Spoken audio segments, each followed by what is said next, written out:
요한복음 강의 49번째 시간으로 예수님을 오해하는 이유라는 제목으로 말씀을 보겠습니다. 우리는 다른 사람을 외모로 아주 쉽게 판단합니다. 저 또한 이렇게 사람을 외모로 판단하는 것 때문에 실수했던 적들이 많이 있습니다.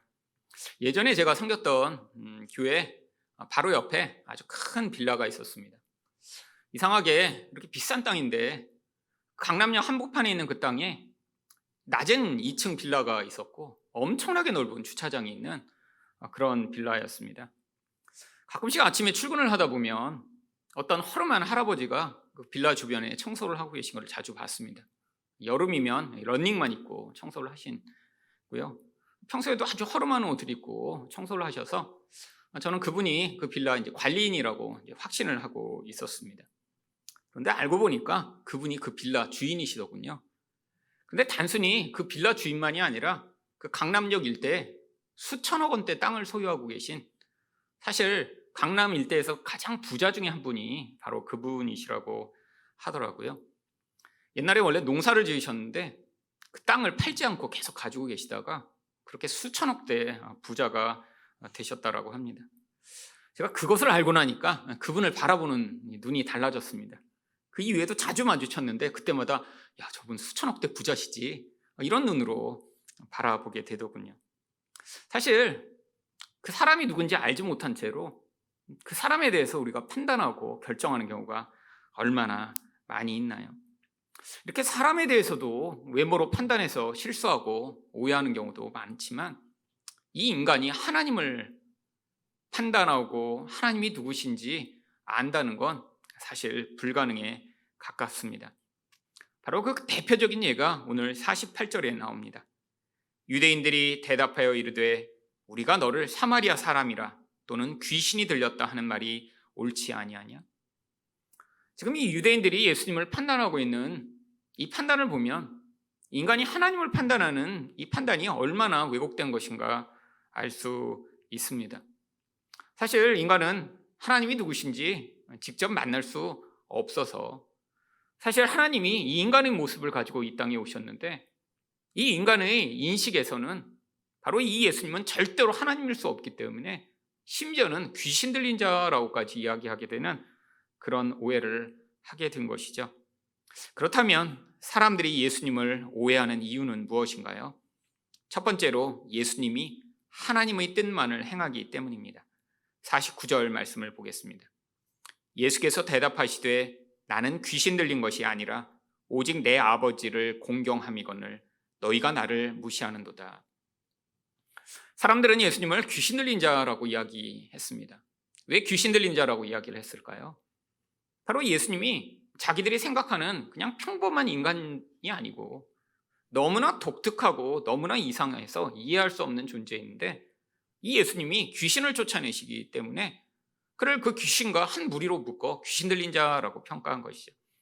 근데 예수님은 나는 귀신 들린 게 아니야 라고 얘기하시며, 왜? 내가 내 아버지를 공경하기 때문에 니네가 나를 무시한다라고 말씀하시고 계신 것일까요? 여러분, 이 공경이라고 하는 것은 하나님만을 유일한 의존과 또 의일한 판단의 대상으로 삼는다라고 하는 것입니다. 그분이 말씀대로만 행하신다는 거예요.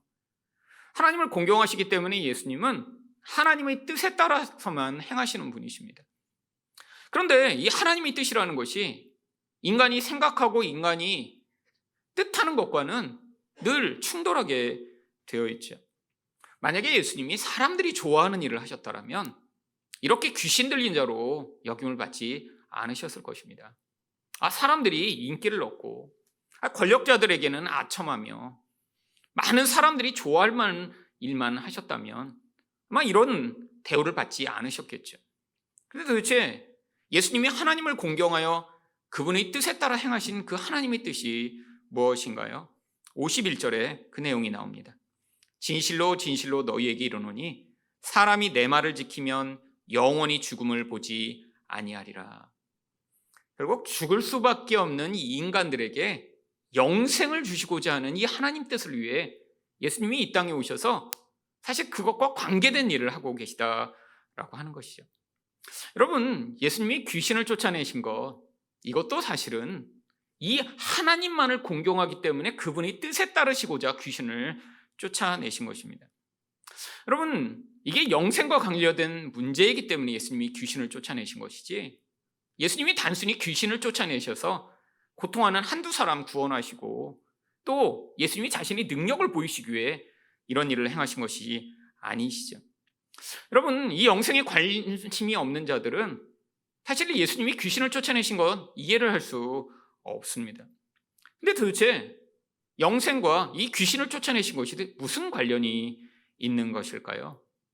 여러분, 마귀는 이 귀신이라고 하는 존재, 원래 이 헬라어를 번역하면 귀신이 아니라 더러운 영이라고 하는 단어입니다. 근데 번역을 하다 보니까 이 한국어에 이 더러운 영이라고 하는 존재가 없어요. 그래서 사람들이 쉽게 이해할 수 있는 귀신이란 단어를 가져와 쓰기 시작한 것이지, 이 귀신이란 단어는 원래 더러운 영이란 뜻입니다. 이 더러운 영이란 단어와 정반대되는 단어가 바로 거룩한 영, 성령이라고 하는 단어죠. 그래서 이 귀신이라고 하면 우리가 늘 한국에서 전통적으로 생각하는 그런 처녀 귀신, 몽달 귀신, 이런 귀신을 흔히 떠올리기 쉬운데, 이 귀신은 번역된 이 존재는 이 마귀의 도구가 돼 사람들을 지배하는 이런 영적 영향력이라고 할 수 있습니다. 근데 예수님이 이런 귀신적인 존재를 쫓아내신 이유는 이 영생이 바로 하나님의 완전한 통치를 보여주는 결과이기 때문이죠. 여러분, 죄는 바로 마귀에게 한 인생을 지배할 수 있는 권한을 부여합니다. 그래서 죄를 지은 모든 사람은 마귀의 종이고 노예이며 그 결과로 결국에는 영원한 죽음을 얻게 되는 것이죠. 그렇기 때문에 모든 사람은 다 마귀가 와서 직접 어떤 사람을 지배하고 노예로 삼는 게 아니라 그 쫄개와 같은 이런 더러운 영들을 보내 사람들을 지배하여 그 인생들이 다 계속해서 죄를 짓다 죽을 수밖에 없게 만드는 것이죠. 여러분, 예수님이 오셔서 왜 이런 귀신들을 쫓아내셨나요? 바로 이제 이 영생이라고 하는 것이 이 죄에서 자유함을 얻어 마귀가 다스리는 데서 이제 더 이상 그 다스림에서 묶여있지 않고 자유를 얻게 되었음을 보여주시고자 바로 이런 귀신에서 자유케 하시는 놀라운 일들을 행하신 것이죠. 여러분, 그래서 구약시대에는 이 귀신 이야기가 성경에 나오지를 않습니다. 왜? 예수님이 오시기 전까지는 어떤 존재도 이런 마귀의 통치에서 자유를 얻을 수 없거든요. 예수님이 오셔서 이렇게 가시적으로 어떤 사람으로부터 귀신이 나가고, 아니 어떤 사람에게 있던 이런 더러운 존재들이 돼지떼에 들어가고 하는 것들을 보여주신 것은 이제 하나님 나라가 임해 마귀의 노예된 자들을 예수님이 구원하시는 그런 놀라운 능력을 가지신 분이심을 우리에게 보여주시고자 하신 것입니다. 여러분, 이 시대에도 이런 축사, 이 귀신을 쫓아내는 것에 아주 관심이 많은 그런 교회나 목회자들이 있습니다. 그런데 이것은 아주 예외적이고 특별한 경우죠. 물론 이 시대에 이런 축사가 아예 존재하지 않는다라고 저는 생각하지는 않습니다. 분명히 지금도 마귀가 활동하고 있고요. 그 마귀의 졸개된 이런 더러운 영들이 사람들을 다스리고 지배하여 끊임없이 죄를 짓게 만들고 이 영원한 사망으로 끌고 가는 일이 지금도 벌어지고 있죠. 우리는 눈으로 볼 수 없지만 세상에는 분명히 이런 존재들이 존재합니다. 그런데 아니, 교회에서 그렇다면 예수님 시대처럼 이렇게 오기만 하면 귀신들이 쫓겨나가고 이런 일들이 일어나야 하는 것이 아닌가요? 아닙니다. 왜요? 여러분, 예수님이 오셔서 하나님 나라를 보여주시는 모형으로 보여주시기 위해 이때 이 일들을 행하신 것이기 때문이죠. 여러분, 우리 안에서 이 하나님 나라가 확장된다면 꼭 이런 눈에 보이는 가시적인 형상으로 어떤 사람을 지배하고 있던 이런 귀신적인 존재가 떠나가서만이 아니라 결국 죄에 있던 자가 이젠 그게 무서운 죄임을 깨닫고 회개하며 하나님의 통치 안에 자기 인생을 맡겨드리는 과정 안에서 이제는 마귀의 통치에서 자유케 된다는 것을 이때 한번 가시적으로 보여주셔야, 이렇게 하나님 안에 있는 것, 하나님의 다스림을 받는 것이 이 무서운 것으로부터 자유를 얻는 것이구나 라고 우리가 인식할 수 있기 때문에 하나님이 이때 이런 모형적인 그림으로 이 상황들을 보여주신 것이죠. 그래서 마태복음 12장 28절에 그러나 내가 하나님의 성령을 힘입어 귀신을 쫓아내는 것이면 하나님의 나라가 이미 너희에게 임하였느니라. 여러분, 예수님이 귀신을 쫓아내신 게 뭐라고요? 하나님 나라가 이미 임했음을 가르쳐 주시기 위해서예요. 여러분, 하나님 나라가 임한 것이 눈으로 보이지 않습니다. 여러분, 여기 지금 하나님 나라의 통치를 받는 분들이 그 증거를 삶에서 우리가 확실히 알 수 있는 것들로 가지고 있나요? 사실 알 수 없습니다. 과정 가운데 문득문득 하나님이 나를 다스리시고 이 죄가 무서운 것이며 나는 하나님의 뜻에 복종해야 하며 예배드리는 것이 기쁨이다, 문득문득 깨닫는 것이죠. 하나님의 통치를 받았다고 피부 색깔이 달라지거나 요한계시록에 나오듯이 어린 양의 이름이 여기 새겨져서 어떤 특별한 사람만 것들을 바라보게 되는 그런 놀라운 일은 일어나지 않습니다. 그런데 이렇게 알 수 없는 일이기 때문에 하나님이 이 예수님을 통해 나타나는 이 놀라운 하나님 나라의 통치를 이때는 이 귀신이 쫓아남으로 통해 한번 보여주시고자 했던 것이죠. 여러분, 그랬더니 이런 놀라운 하나님 나라를 이렇게 보여주신 것에 대해 바리새인들이 어떻게 반응했었나요? 마태복음 12장 24절입니다. 바리새인들은 듣고 이르되 이가 귀신의 왕 바알세불을 힘입지 않고는 귀신을 쫓아내지 못하느니라 하거늘. 여러분, 사실 예수님이 이렇게 마귀에게 노예돼 고통하던 자들을 구원해 주셨는데 그것을 마귀의 행위로 몰아가는 이 바리새인들이라뇨. 여러분, 근데 이게 말도 되지 않는 게, 여러분, 이렇게 귀신의 왕이 존재한다면 여러분, 그 왕이 자기 부하들을 왜 사람으로부터 쫓아나가게 허용할 것인가요? 여러분, 자기 세력을 더 확장하고 사람들이 더 귀신에 사로잡혀 있도록 만드는 것이 바알세불일 텐데 사실 이 반대되는 상황이 벌어진다는 것 자체가 지금 말이 안 되는 것이죠. 그래서 예수님이 마태복음 12장 29절에서 뭐라고 말씀하시나요? 사람이 먼저 강한 자를 결박하지 않고서야 어떻게 그 강한 자의 집에 들어가 그 세간을 강탈하겠느냐? 결박한 후에야 그 집을 강탈하리라. 여러분, 예수님이 뭘 보여주시고자 한 거예요? 내가 제일 강한 자야. 여러분, 근데 이 바리새인들 눈에는 예수님이 어떤 분이세요? 제일 약한 자예요. 아니, 원래 강한 자처럼 그런 보이시는 분이 이런 능력을 행하시면 저분을 우리 왕으로 삼으면 좋지 않을까? 라고 생각했을 텐데, 아니, 볼품없죠, 배우지 못했죠, 종교적 그런 배경도 없죠, 가난하죠, 시골 마을 출신이죠. 아니, 그런데 사람들에게 인기를 얻기 시작하자 그를 질투하고 미워하며 죽이고자 한 것이죠. 근데 예수님이 영적으로는 어떤 자라고요? 이 바리새인들은 아무것도 행할 수 없었던 그런 마귀에게 매인 자들로부터 예수님이 그들을 자유케 하심으로 바로 이런 강력한 권세를 가진 마귀의 세력을 예수님이 깨부수시며 하나님 나라를 가져오실 수 있는 진정한 왕이심을 보여주시고자 하신 것입니다. 여러분, 지금 우리가 가시적으로 이렇게 귀신이 안 나가고 어디서 이런 축사 행위를 통해 어떤 놀라운 일들이 일어나지 않는다고 해서 우리 예수님이 힘이 없으신 것이 아니에요. 여러분, 지금 우리에게 뭘 요구하고 계신 것이죠? 바로 믿음을 요구하고 계신 것입니다. 여러분, 성경 말씀에 우리 예수님이 어떤 분이신가 다 기록해 놨어요. 아니, 그때 사람들이 이렇게 말만 기록하면 못 믿을까 봐 이런 귀신이 떠나가는 행위를 통해 겉으로 볼 땐 예수님이 별것 아닌 것처럼 보여도 영적으로는 온 세상의 왕이며 마귀의 권세를 다 깨뜨릴 분이며 우리를 죄와 죽음과 이 영원한 형벌로부터 자유케 하실 분이심을 보여주신 것이죠. 여러분, 예수님이 지금 다 뭐를 행하고 계신 거예요? 하나님을 공경하심으로 말미암아 하나님의 뜻인 이 영생을 우리에게 주시고자 이 모든 일을 행하고 계셨던 것입니다. 여러분, 근데 바리새인들은 영생에 관심이 없는 자들이었습니다. 왜죠? 그들은 이 땅에서 자신들이 하나님처럼 살고자 했기 때문이죠. 여러분, 바리새인들의 유일한 관심은 돈이며 사람들로부터 인기를 얻는 것이며 내가 세상에서 영광을 얻는 것이 그들의 유일한 관심이었죠. 결국 영생에 관심이 없이 이 세속에서의 그런 영광과 쾌락만을 추구하는 이들은 자기도 알지 못한 새 그들이 예수를 대적하며 예수를 오해하는 삶을 살 수밖에 없습니다. 여러분, 이게 놀라운 복이죠. 사실 우리도 다 이 세상에서의 영광과 세상에서의 축복을 원하지 않나요?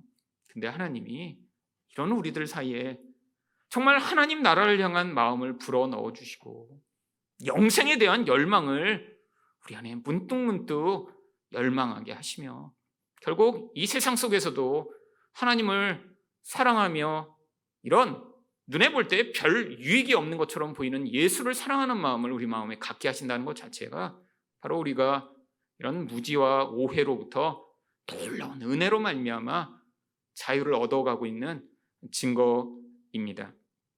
두 번째로 사람들이 예수를 오해하는 이유는 무엇인가요? 예수님이 하나님의 영광만을 구하기 때문입니다. 52절 말씀입니다. 유대인들이 이르되 지금 내가 귀신 들린 줄을 아노라. 아브라함과 선지자들도 죽었거늘 내 말은 사람이 내 말을 지키면 영원히 죽음을 맛보지 아니하리라 하니. 여러분, 이들이 이렇게 예수님이 귀신 들렸다고 확신하는 이런 명확한 근거가 무엇인가요? 이들은 이 육적 삶 외에는 지금 영적인 것을 생각하고 있지 않기 때문에 예수님이 주신다라고 하는 이 영생에 대해 지금 이해를 할 수 없기 때문입니다. 예수님이 내 말을 지키면 죽지 않아. 물론 육체적으로는 죽죠. 여러분, 성경에 나오는 모든 사람들이 다 육체적으로 죽었습니다. 아주 소수의 특별한 은혜를 받은 사람만 하나님이 이렇게 데려가셨죠. 사실 다 죽었어요. 여러분, 심지어는 여러분 나사로 죽었다가 살아났잖아요. 그 다음에 영원히 살았나요? 얼마 지나지 않아 또 죽었을 것입니다. 그런데 예수님이 주시겠다고 하는 이 죽음을 보지 않는 생명은 무엇인가요? 바로 영생입니다. 여러분, 하나님의 눈에는 이 육적인 것은 그냥 우리가 입었다 벗는 옷과 같은 거예요. 하나님의 눈에는 하나님이 영이시기 때문에 인간을 바로 그 영을 담는 그런 옷처럼 사라져버릴 것을 우리에게 주신 거예요. 물론 이 육신은 이 옷보다 오래 갑니다. 이 육신은 70년, 80년, 90년까지도 가죠. 그래서 우리가 볼 때는 이게 중요하고 영원히 갈 것 같은데 하나님의 영원한 시각에서는 이 육신은 마치 우리가 잠깐 입었다 벗는 옷처럼 이 땅에 특별한 목적을 위해 주어진, 그리고 후를 벗어버리고 우리 안에 주시는 이 영혼이 하나님 나라에 가 하나님과 영원히 함께 될 그 영원한 생명을 우리에게 주시고자 하시는 것이죠. 여러분, 성령이 아니고는 그래서 우리는 절대로 이 영원한 나라를 사모하고 영생을 기대할 수 없습니다. 여러분, 그러니까 이 바리새인들이 지금 이해를 할 수가 없는 거예요. 이해하지 못하니까 예수님을 어떻게 몰아가요? 귀신 들린 자가 맞아. 귀신 들린 자가. 여러분, 그러면서 53절에 예수님에 대해 뭐라고 또 물어보나요? 너는 이미 죽은 우리 조상 아브라함보다 크냐? 또 선지자들도 죽었거늘 너는 너를 누구라 하느냐? 여러분, 이들이 생각할 때 인간 중에 가장 위대한 사람이 아브라함이었던 것 같습니다. 그래서 야, 네가 얼마나 강력하고 크길래 죽지 않는다고 해? 아니, 우리 아브라함도 그렇게 오래 살고 그렇게 하나님의 복을 받았는데도 다 죽었고 선지자들도 다 그런데 네가 뭔데 어떻게 영원히 산다고 얘기하는 거야? 너는 도대체 누구냐? 라고 이야기를 하죠. 여러분, 이렇게 사람들에게 무시를 당할 때 사실 자기가 누구인지 드러내고 싶어하는 것이 사실 우리들입니다. 아니, 근데 뭐 드러낼 게 없어요. 그러면 할 수 없죠. 여러분, 근데 자기가 굉장히 엄청난 존재예요. 근데 다른 사람이 자기를 못 알아봐요. 그때 말하고 싶지 않을까요? 여러분, 만약에 여러분이 큰 회사의 사장님이세요. 근데 그 건물과 회사를 다 소유하고 있어요. 근데 출근하려고 가는데 갑자기 거기서 신입 직원이 당신 누구세요? 왜 들어오려고 그래? 남의 회사에 출입카드도 없이. 그러면 여러분, 사장님이거나 회장님이면 내가 여기 회장이고 이거 내 소유인데 당신 누구야? 얘기하고 싶지 않을까요? 그렇잖아요. 내가 괜찮은 존재고 내가 힘 있는 존재고 내가 분명히 그 존재들보다 탁월한 존재면 내 실체가 무엇인가 밝혀서 그들을 압도하고 싶은 것이 우리 마음 아닌가요? 근데 예수님이 뭐라고 얘기하시나요? 54절입니다. 예수께서 대답하시되 내가 내게 영광을 돌리면 내 영광이 아무것도 아니거니와. 여러분, 예수님이 자기가 하나님이시라는 사실을 밝히고 내가 얼마나 위대한 존재인가를 드러내면 그거는 아무것도 아니라는 거예요. 왜죠? 내게 영광을 돌리시는 이는 내 아버지시니 곧 너희가 너희 하나님이라 칭하시는 그 이니라. 여러분, 예수님은 철저히 하나님의 영광만을 드러내기 위해 이 땅에 오셨습니다. 아니, 예수님도 하나님이세요. 근데 독자적으로 행동해 내가 어떤 존재이고 내가 내 영광을 취하기 위해 행동하지 않는다는 거예요. 인간과는 철저히 다른 존재죠. 오직 하나님 한 분이 어떤 분이신가 드러내 그분의 모습을 보여주시기 위해 이 땅에 오신 것이죠. 여러분, 영광이 도대체 무엇이죠? 한 존재의 본질과 한 존재의 성품을 보여주는 것이 영광입니다. 여러분, 그런데 예수님이 어떻게 하나님의 영광을 보여주시나요? 바로 예수님이 하나님의 영광을 하나님이 어떠신 분이신가를 보여주심으로 드러내시는 것이죠. 여러분, 예수님이 하나님의 영광을 가장 놀랍게 가장 많이 보여주신 자리가 어딘가요? 바로 십자가입니다. 그래서 요한복음 12장 23절에서 예수께서 대답하여 이르시되 인자가 영광을 얻을 때가 왔도다. 이때가 언제예요? 십자가입니다. 여러분, 우리가 생각할 때 영광이라면 뭔가 올림픽에서 금메달을 땄을 때 이게 영광이죠. 아니, 이렇게 오디션 프로그램 나가서 1등 했을 때 그게 영광이죠. 여러분, 그렇게 높은 자리에 올라가서 그게 영광이라고 생각해 많은 사람들이 골 넣고 하나님께 영광을 돌립니다 했고요. 미스 코리아 당선되고도 이 영광을 하나님께 돌립니다라고 했던 적이 있죠. 여러분, 물론 그 자리에서 하나님을 인정하고 높이는 거 그거 뭐 잘못됐다고 할 수 없습니다. 그것도 굉장한 용기가 필요한 거거든요, 사실은. 세상에는 예수 믿는 거 싫어하는 사람들이 이렇게 많은데 그 자리에서 자기의 신앙을 드러내는 건 용기 있는 행위죠. 여러분, 그런데 예수님은 놀라운 영광을 어디에서 보여주셨어요? 십자가에서입니다. 아니, 어떻게 십자가가 영광스러울 수 있죠? 여러분, 바로 십자가에서 우리 하나님이 어떠신 분이신가 가장 놀랍게 가장 아름답게 드러났기 때문이죠. 여러분, 십자가는 하나님의 사랑, 하나님의 공의, 하나님의 섭리, 하나님의 능력, 하나님의 용서, 하나님의 긍휼, 하나님의 낮아지심이 전부 다 담겨 우리에게 드러난 것입니다. 여러분, 인간에게서는 찾아볼 수 없는 모습이요. 오직 하나님만 가지고 계신 하나님의 본질이요. 인간은 높아지기를 원합니다. 인간은 자기가 사랑받기를 원하죠. 인간은 내가 힘을 가지고 내 마음에 안 드는 자들을 다 짓밟기를 원하고요. 인간은 용서하기를 원하지 않고 보복하기를 원합니다. 이게 인간의 속성이에요. 근데 하나님은요, 죄인도 사랑하십니다. 원수도 사랑하세요. 공의를 행하실 수 있는 분인데, 근데 그 공의를 자기에게 행해 자기를 죽이시는 분이 하나님이세요. 하나님은 오래 참으십니다. 하나님은 완벽하세요. 근데 이게 십자가에서 드러난다는 거예요. 여러분, 인간 세상에 우리가 온전한 사랑을 맛볼 수 있나요? 여러분, 우리가 생각하는 그 사랑이라고 해도 다 왜곡되었습니다. 세상에서 여러분, 이 연인 간의 사랑이요, 이거 유효기간이 엄청 짧죠. 여러분, 이렇게 짧은 사랑이 무슨 온전한 사랑이라고 할 수 있나요? 여러분, 요즘처럼 이렇게 만나고 헤어지기를 쉽게 하는 이런 시대에는 만났다 며칠 안 돼서 실증났어, 또 다른 사람 사귀고, 이걸 사랑이라고 할 수 있나요? 여러분, 결혼한 사람들은 그러면 온전한 사랑을 하나요? 다 조건에 따라 자기 좋아하는 선택을 하는 거죠. 그럼 자녀에게는 온전한 사랑을 하나요? 자기 마음에 들 때만 주로 사랑을 하죠. 이거 사랑이라고 할 수 없습니다. 아니, 어떤 일부의 모습은 닮아 있을 수 있어요. 연인들이 사랑하는 모습을 볼 때 그 사랑의 일부가 닮아 있지 그건 사랑이라고 할 수 없어요. 근데 하나님은 우리에게 온전한 사랑을 보여주십니다. 그 사랑의 본질이 죄인과 원수된 자까지도 사랑하시는 사랑이죠. 여러분, 이 사랑의 본질은 우리 하나님만이 보여주실 수 있어요. 여러분, 공의요? 세상에는 사실 공의가 없습니다.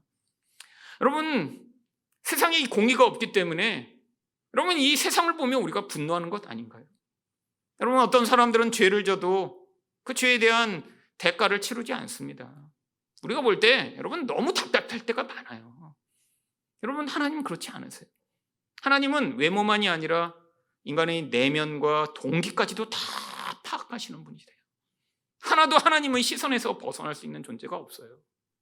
그래서 우리 하나님 앞에서 판결이 내려지면 아무도 반박하거나 거짓말을 할 수 없습니다. 아무도 죄를 지지 않았는데 무고하게 고통당하는 일도 없어요. 여러분, 우리 하나님만 오래 참으십니다. 얼마나 오래 참으세요? 우리가 생각할 때 너무 오래 참으세요. 사실 빨리 해결하셨으면 좋겠는데 잘 안 해결하시는 것처럼 오래 참으세요. 어떤 때는 그게 수천 년이 되기도 할 만큼 오래 참으세요. 여러분, 이게 바로 십자가에서 다 드러났죠. 우리가 생각하는 모습과 하나님이 보여주시고 하는 영광이 전혀 다른 거예요. 여러분, 이 하나님의 영광, 사람들은 그래서 이해하고 받아들일 수 없는 것입니다. 여러분, 지금도 하나님은 우리를 통해서 예수와 똑같은 방식으로 하나님의 영광을 드러내시고자 하십니다. 여러분, 우리가 노력하고 애쓰면 하나님의 영광의 어떤 흔적이라도 보여줄 수 있을까요? 아니, 불가능합니다. 여러분, 차원이 다른 거예요. 여러분, 사람이 애쓰고 노력해 누군가를 열심히 사랑하려고 하면 할수록 여러분, 그것은 자기 의가 되고 결국에는 갈등과 미움의 근거가 되는 경우가 훨씬 많죠. 여러분, 가까운 사이에도 그렇습니다.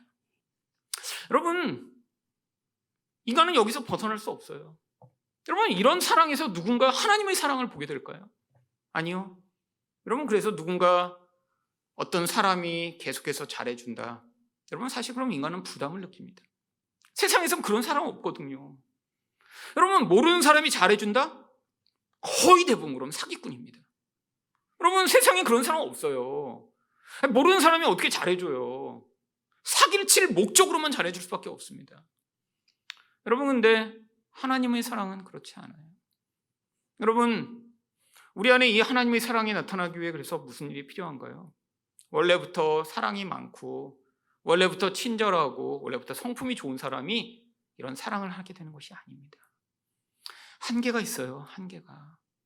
여러분, 하나님의 사랑은 바로 그 자아가 죽어야 나타나는 사랑입니다. 바로 그 대표적인 예가 베드로에게 나타납니다. 요한복음 21장 18절부터 19절입니다. 내가 진실로 진실로 내게 이르노니 내가 젊어서는 스스로 띠띠고 원하는 곳으로 다녔거니와 늙어서는 내 팔을 벌리리니 남이 내게 띠띠우고 원하지 아니하는 곳으로 데려가리라. 이 말씀을 하시면 베드로가 어떠한 죽음으로 하나님께 영광을 돌릴 것을 가르치심이로라. 여러분, 베드로는 어떤 사람의 대표죠? 열심히 특심한 사람의 대표입니다. 여러분, 세상에서 가장 열심히 많은 사람을 줄 세운다면 베드로가 아마 첫 번째, 두 번째 할 사람이에요. 여러분, 생명을 내걸고 충성하고자 하는 사람의 대표예요. 여러분, 그런데 이 베드로가 어떻게 돼야 하나님께 영광을 돌린다고요? 아니, 예전에는 내 마음대로 행동했어요.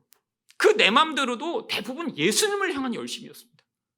여러분, 여기 있는 어떤 사람도 예수님이 부르신다고 자기 생업을 버려두고 예수님을 쫓을 수 있나요? 저는 안 될 것 같아요. 여러분, 당시에 자기 배를 가지고 어업일을 했다는 건요, 이건 중산층 이상의 부유한 그런 사람입니다. 지금도 배 엄청 비싸요. 여러분, 어선을 가지고 자기 이렇게 바다에서 이렇게 고기 잡는 분들은 사실 그 지역에서 지주입니다. 나름대로. 당시 더 심하죠. 베드로는 자기 배가 있었어요. 가문이 다 달라붙어서 그 일을 하며 사실 먹고 살 수 있어요. 예수님이 부른다고 뛰어들어 그냥 바로 그 일에 헌신해버립니다. 생명을 내걸고 예수님을 쫓을 수 있는 사람이었어요. 자기 뜻대로 행했는데 예수님이 나중에 어떻게 된대요? 이전에는 네가 네 마음대로 다니고 네 원하는 대로 했는데 나중에는 어떻게 돼요? 늙어서는 내 팔을 벌리고 남이 내게 띠띠우고 원하지 않는 곳으로 데려가요. 자기 힘과 자기 노력과 자기 의지를 다 포기하고 남의 손에 끌려가는 것 좀 비참한 모습이 된대요. 근데 그 결국이 뭐예요? 어떠한 죽음으로 하나님께 영광을 돌리게 될지를 보여주시는 거래요. 그럼 베드로가 나중에 어떻게 죽었나요? 십자가에 거꾸로 매달려 죽임을 당했습니다. 여러분, 인간이 경험할 수 있는 가장 비참한 형국이죠. 십자가에 그냥 매달리는 것도 고통스러운데 예수님이 십자가에 이렇게 매달렸으니까 자기는 예수님처럼 매달리지 못하겠다고 거꾸로 매달라고 그래서 십자가에 거꾸로 머리가 아래로 당하게 매달려 거기서 죽었어요. 근데 이게 뭐라고요? 하나님께 영광을 돌리는 행위래요. 왜요? 어떤 인간도 이런 죽음, 이 낮아짐 이것을 선택할 수 없으니까요. 여러분, 이게 하나님의 영광이 드러나는 방식입니다. 세상에선 죽을 때까지 칼 들고 싸워야죠. 결사항전해야죠. 내가 어떤 존재인가 드러내야죠. 여러분, 그런데 하나님의 영광은 그런 데서 나타나지 않습니다. 이건 세상의 방식이에요. 여러분, 하나님의 영광은 우리가 낮아질 때, 연약할 때, 어쩌면 우리 자아가 아무것도 못하는 채로 쪼그라들 때 거기서 하나님이 일하시기 시작합니다. 인간적 사랑을 더 이상 행할 수 없을 처럼 힘들어졌을 때 하나님의 사랑이 그때 그 사람을 통해 나타날 수 있어요. 여러분, 우리는 언제 그 사랑이 어떻게 하나님의 모습이 나타날지 예측할 수 없습니다. 내가 하나님의 영광을 보여주고 싶다고 보이는 게 아니에요. 하나님이 이런 연약해진 자, 이젠 내 뜻과 내 열심과 내 노력과 내 힘으로 할 수 없다라고 고백한 자의 인생 가운데 성령으로 찾아오셔서 우리는 보여줄 수 있는 하나님의 모습을 문득문득 이런 사랑으로, 이런 용서로, 이런 낮아짐으로, 이런 포기로 보여주시기 시작할 때 그제서야 문득문득 나타나는 게 하나님의 영광이기 때문이죠. 여러분, 모든 운동에도 사실은 고수가 되면 힘을 빼야 되고 힘이 빠집니다. 모든 운동 처음 배울 때 늘 코치가 하는 말이 있어요. 힘 빼라고, 힘 빼라고. 저도 탁구 배울 때 왜 이렇게 힘들여 치네요. 제가 처음 이전에 교회 그 밑에 탁구장에서 제가 1년 정도 레슨 받았거든요. 처음 레슨 받을 때 가서 15분 레슨 받고 오면 이 팔이 아파서 못 움직이겠는 거예요. 근데 이게 처음 써서가 아니라 너무 힘을 줘서 그래요. 그냥 빡 이렇게 하니까 코치가 맨날 그래요. 목사님 힘 좀 빼세요. 목사님 힘 좀 빼세요. 한 3개월쯤 이렇게 치다 보니까 이게 세게 친다고 이게 잘 나가고 하는 게 아니라 힘을 빼고 정말 자연스럽게 자세가 맞아서 공이 맞아야 가는 거구나. 이게 몇 개월이 지나서 알게 됐어요. 한 1년쯤 되니까 이제는 치고 나면 이제 그렇게 힘들지 않아요. 근데 1년까지 배우다 이제 더 고수가 될까 봐 거기서 멈췄습니다. 거기 좀 더 쳤으면 제가 고수가 됐을 텐데 거기서 멈췄어요. 그래서 지금은 이제 다시 돌아오게 됐는데, 근데 결정적인 게 그거더라고요. 힘을 빼라. 근데 얼마 전에 제가 이제 유튜브에서 누가 골프 배우는 거 나오는데 거기도 그 얘기 하더라고요. 힘을 빼라고. 이 그립을 너무 세게 잡고 확 휘두르니까 공이 안 나가는데 힘을 빼라고 그러니까 잘 나가는 거예요. 모든 운동이 다 힘을 빼야 되는구나. 여러분, 근데 이게 바로 영적 진리이기도 합니다. 여러분, 우리가 힘을 내면서 뭔가 내가 하나님을 위해 열심히 해야지, 내 힘과 내 능력과 내 열정으로 이루어 봐야지, 하나님의 영광 하나도 안 나타납니다. 왠지 아세요? 그거 자기 영광이죠. 나중에 어떻게 될까요? 무슨 일이 일어나고 나면 내가 여러분, 하나님의 영광이 드러난 곳에는 자기는 존재할 수 없는 것입니다. 그래야 그게 진짜 하나님의 영광이죠. 그래야 그게 온전하고 그게 아름답습니다. 여러분, 그래서 하나님이 우리 인생 가운데 하나님의 영광을 보여주시기 전에 이 철저하게 힘을 빼는 과정들을 지나가게 하십니다. 여러분, 저도 나이가 들며 한 가지 감사한 일이 정말 내가 젊어서 얼마나 내 존재에 힘을 주고 살았는가를 이제 서서히 깨닫게 되는 것이죠. 정말 제가 30대 때 정말 여러 가지로 힘을 많이 줬던 것 같아요.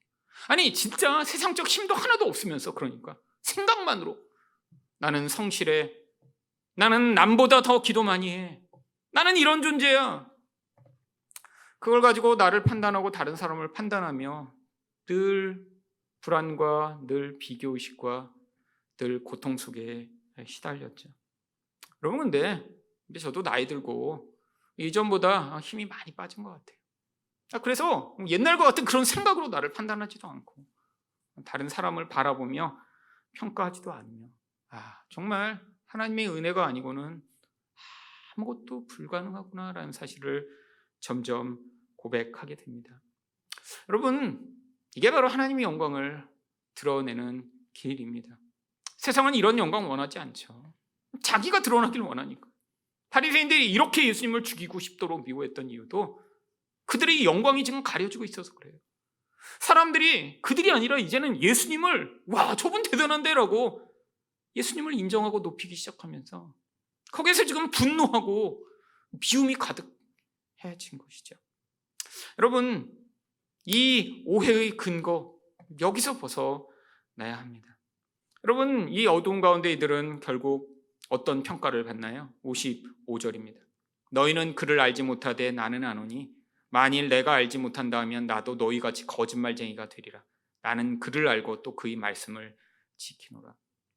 여러분, 이거 참 되게 안타까운 선고입니다. 이 바리새인들은 이렇게 열심히 종교 생활을 했던 것이 자기들이 하나님을 알고 하나님을 드러내기 위해서라고 했는데, 예수님은 그들을 향해 너희는 내 아버지 하나님을 모를 뿐 아니라 거짓말쟁이들이다 라고 평가하시니까요.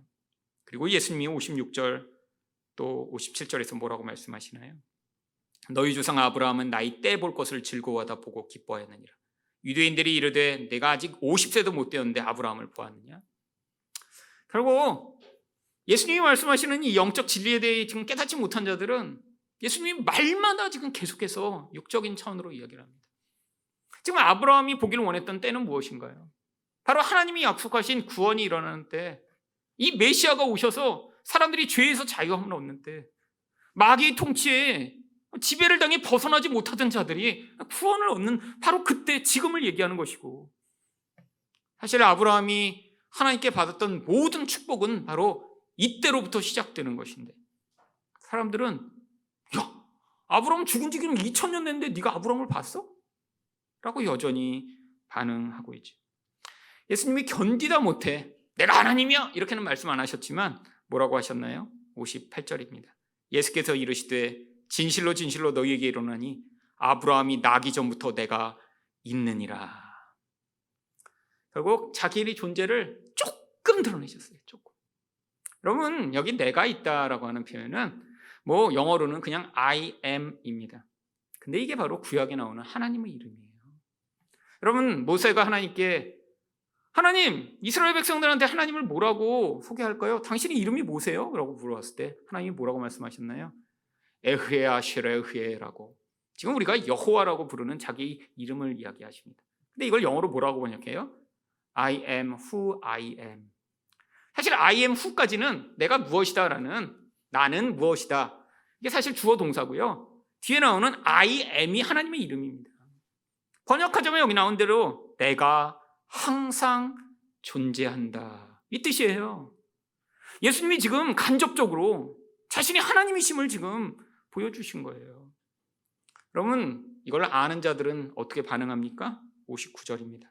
그들이 돌을 들어 치려 하거늘 예수께서 숨어 성전에서 나가시니라. 여러분, 유대인들 다 알죠. 예수님이 하나님의 이름을 가져다가 내가 바로 존재하는 그 하나님이야 라고 말씀하시죠. 이제는 예수님을 미워하는 것을 넘어서 돌을 들어 쳐 죽여버리려고 합니다. 이게 결국 영적 생명을 갖지 못한 마귀에게 노예된 자들의 모습이죠. 자기 창조주 하나님이 나타나셔서 그들에게 자유와 구원을 허락하시고자 하는데도 불구하고 육적인 세상적 삶에만 관심을 기울이다 그 하나님 나라의 영생에 대해 아무런 이해와 긍정을 하지 못한 채로 결국 예수를 반대하는 이 무리들. 여러분은 정말 하나님 나라의 영생에 대해 관심이 있으신가요? 여러분은 정말 하나님의 영광을 보여주시는 그런 인생을 살고자 이 땅을 살고 계신가요? 여러분, 우리가 이 땅에서 꿈꿔야 할 것은 바로 이 영생을 열망하여 이 땅에서 우리 영광이 아니라 우리로부터 문득문득 나타나는 하나님 영광을 드러냄으로 말미암아 진짜 하나님이 누구신가 우리도 경험하고 많은 사람들에게 그 은혜를 드러내야 할 것입니다. 이런 아름다운 하나님의 영광을 보여주신 여러분 되시기를 예수 그리스도 이름으로 축원드립니다.